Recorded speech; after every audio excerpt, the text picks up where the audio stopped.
Hello friends, hope you all are doing great in your life. In this video, let us see about why does a prickly heat occur and what are the common solutions. How can you prevent it, or if it has already occurred, how can you treat it? So, it prickly heat, it is in medical terms it is called as miliaria. In common terms, it is also known as heat rashes. So, why does it happen? It is happening because naturally during summer season what happens, the amount of sweat which is secreted is much higher. Sweat is secreted from the sweat gland.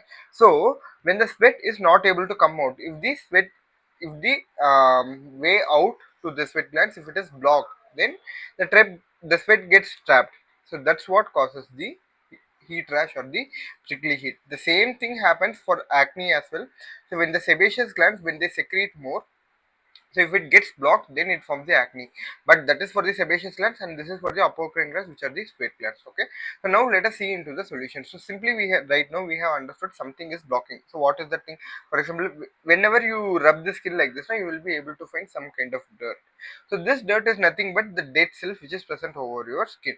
So these dead cells itself can go and block your sweat glands.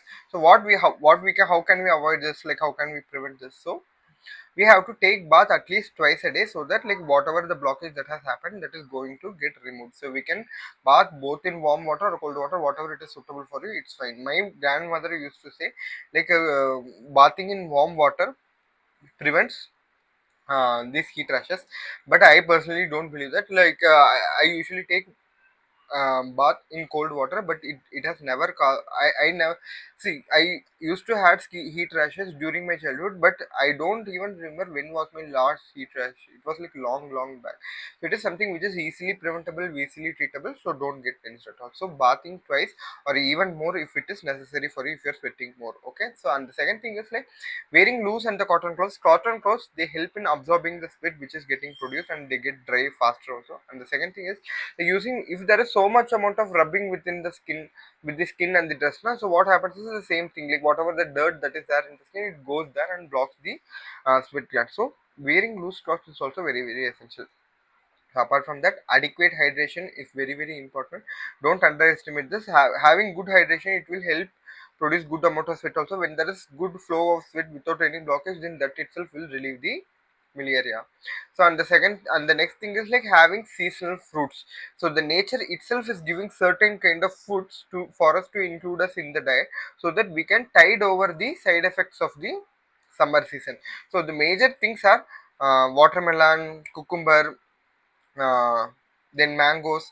So the specific things which cools our body, one is the buttermilk, and the second thing is the fenugreek seeds. You can take half spoon of the fenugreek seeds, soak it overnight, and you can drink it in the morning. These things actually really cool the body. If you eat 1 kg of watermelon, you can see you will turn off the fan which is running inside your house, and you will your body feels so much amount of coldness, right? So and the next thing is like keeping your skin dry and cool. How does it happen? Staying in an environment where there is good temperature. So if you use air conditioning, you don't usually sweat. The environment is so comfortable for you. If it is not possible, stay in a ventilated area, use a fan, so that like you don't sweat much. And the fifth thing is like, even if at all you have to work in such places, like you cannot avoid that at all, you avoid over exertion during those times where there is extreme amount of heat. For example, like between 12 to 2, when there is so much amount of heat, you avoid over exertion.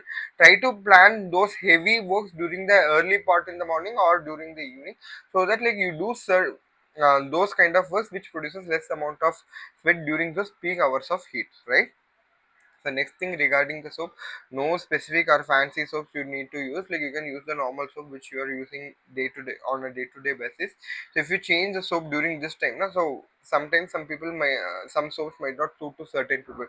So you that is already some insult. So and if you are adding more insult to the insult, then that will cause a problem to you. Use the normal soap which you are using routinely, which suits your skin. And the next thing is like the powder.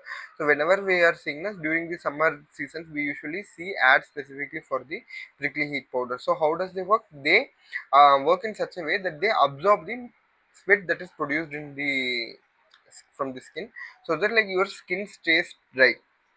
But you cannot use the normal talcum powder. The normal talcum powder, it causes more blockage to the sweat glands, and hence it leads to prickly heat.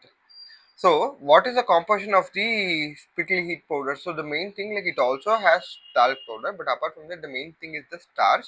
What happens is, like, starch absorbs the sweat that is produced and helps to keep your skin dry. But if you sweat so much, even all the powders will get washed and it doesn't work much. So apart from that, other agents like fragrance, zinc oxide, boric acid. Boric acid is some kind of like active antibacterial action, so that you don't get super added infection over that. So these things are usually added, but I will suggest, like, there is no need to use specific powders for these purpose. Like, it can get cured with rest of these things itself. But if at all you want to use the specific powders which are there for quickly heat there rather than a normal talcum powder. Okay, right? So, and the seventh thing is, like, avoid thick creams, thick heavy lotions, because like these creams itself will go and block your sweat glands, and hence it might not help you much. So if at all you want to use those things, like those creams which are light, which can easily get absorbed, so use those things. Better you avoid rest of the things during this time. So I hope this video was useful for you. So if at all you want to know about some other topics, please do leave them in comments. I will see you in one another useful video like this. Until then, it's Dr. Arvind signing off. Om Shakti.